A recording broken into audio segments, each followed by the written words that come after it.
eta Almendarraren Amador Granados Alkorta parte hartu du txirrindularitza egokituaren alorrean. Eta partaidetza bikaina aurkitu.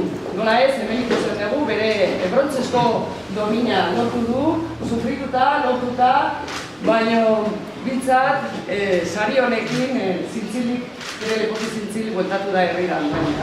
Baina Amador Granados hori baino gehiago da, ibilbide oso oparua dauka, txirrindularitzari lotuta, urte asko darama, eta urte asko darama goi-mailako kirolari gisa lehiatzen. Munduko txapelketetan, Europako txapelketetan, bere web horrian ikusiko dezute bere palmaresa ikaragarria da, eta nola ez dut horrela bat.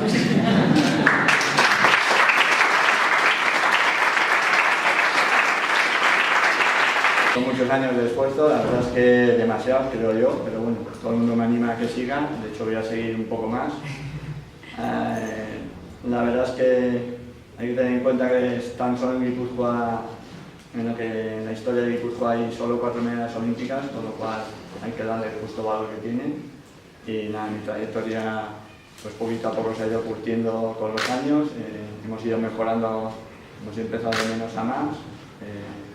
Me acuerdo cuando se empezó aquí a hacer el criterium dando ahí, que yo colaboraba, durante unos cuantos años les está echando una mano, al dedicarme a la pista pues cada vez puedo menos y cuando puedo sigo participando y pese a que me ganen con facilidad, pero bueno, uno viene, participa y hace honor a las personas que están trabajando con el deporte. Nada, vuelvo a repetir que agradecer a todos y que disfrutéis de esta medalla, que es de todos, y nada, pues, nada.